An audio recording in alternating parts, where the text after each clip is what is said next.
Greetings TubeU, I am Slyelessar. So today I want to talk to you about planning a photography holiday or a photography trip. I love photography almost as much as I love travelling, so I thought it'd be a great idea to do a video about it, especially considering I'm going to Finland, I'm going to Helsinki next week, so I thought it'd be a good opportunity to talk about travel and equipment you take with you and various other things that you want to be doing when you're going and travelling. So last year I went to Helsinki, I bought a Fujifilm X-T2 and I took along with me my Ricoh GR2.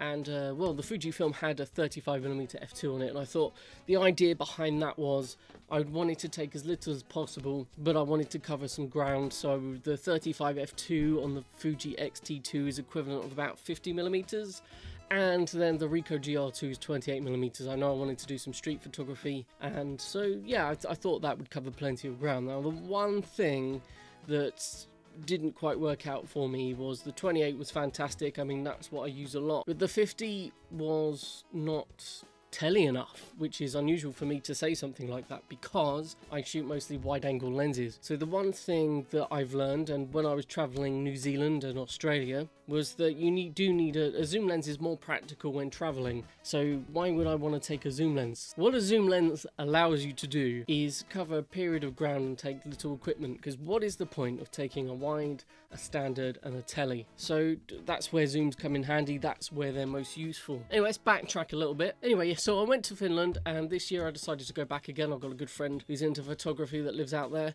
I loved Helsinki, I loved Lammassaari, I loved the areas all around, went to a couple of the islands. I want to go back. I love Finland. Finland, I love you. But how does one plan for a photography trip? It sounds very simple, but deciding on the equipment you want to take can be a bit difficult.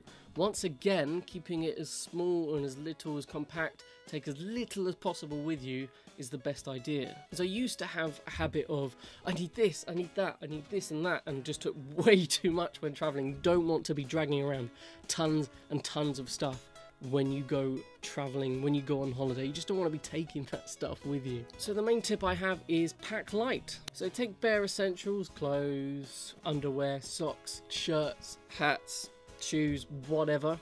And then when it comes to deciding on your gear, decide what you want to shoot. Are you going to do street photography? Are you going to take general touristy snapshots? Are you going to be taking landscapes? I wouldn't necessarily recommend taking a tripod to another country, perhaps getting one there, or if you know someone that's there, get it. If you really must, then fair enough. But don't take a bunch of lenses with you. Take one or two cameras. In this instance, I'm going to be taking a couple of different cameras this time round. I thought I would do it a bit differently. So I always took my Ricoh GR2. It's one of my trusted cameras. It's small, it's pocketable, take it anywhere. You can use it for so many different things. It's 28mm equivalent lens on there. But this year I'm not going to take it.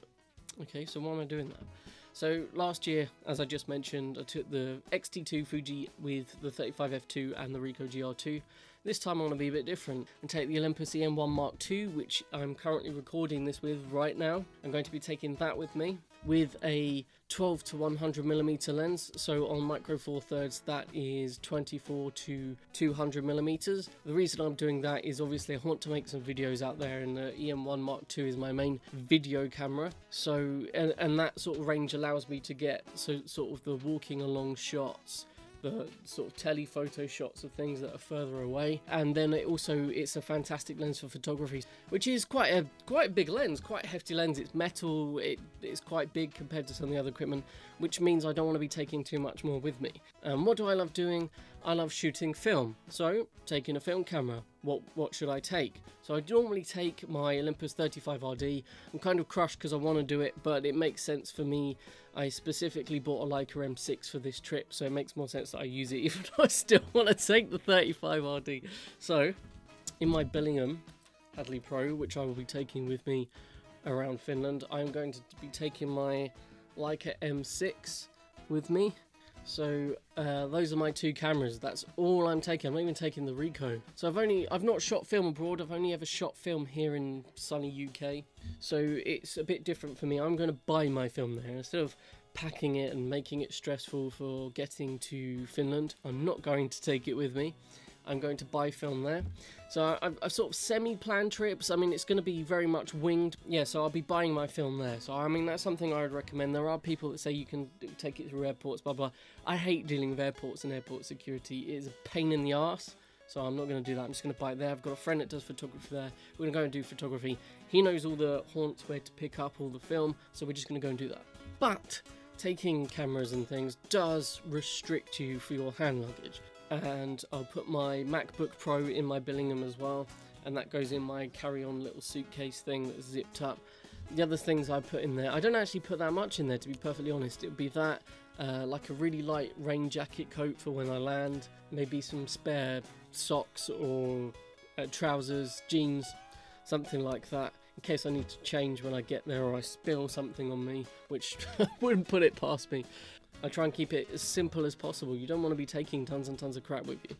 So what do you do about memory and making videos and stuff? If that's something you're into when you're traveling and you're making videos like me, and I usually save all of my videos and stuff onto like a separate hard drive or a solid state drive, I won't be taking that with me.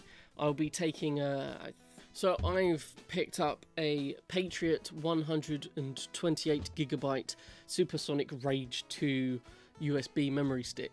So it's just a fast memory stick. It's going to be slower than my usual setup, but it's something that might be worth doing, and I mean, I could do a little review on it if people want. I know sometimes people want technology around the cameras to be reviewed. When I stop rambling on, ramble on, ramble on. In conclusion, pack light, take as little as possible. You won't need as much as you think you will. When you're there, you will make use of whatever you have. Plan your trip a bit better. Make sure you've got some idea of what you want to do, even if part of the idea is I'm going to just go to this location and wing it, or I know I'm just going to generally wing it, or I definitely want to go and do this there, here, there, and whatever. Yeah, I mean, that's the main thing to it. I mean, you're going to search 100 videos and then going to tell you the same thing. Keep it basic. Pack light. Don't take too much. Don't take too many lenses. Stick your fingers up your anus. All the usual standard stuff. I mean, the way I look at it is as little hassle as possible. Traveling means I'm going to enjoy more when I'm there, and I'm going to have less problems when I'm there, and I can focus on doing stuff when I am there. Right, that's me. I've been Slyelessar. I'm off to Helsinki next week. The next video or two might be from Helsinki. Do you know what? When words won't suffice, perhaps music will do.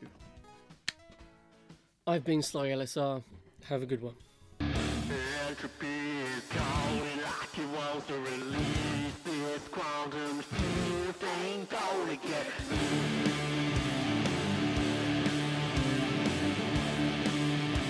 A zoom lens, always use a zoom lens, because everyone knows what they are, you can get them everywhere, and what the fuck up your arse.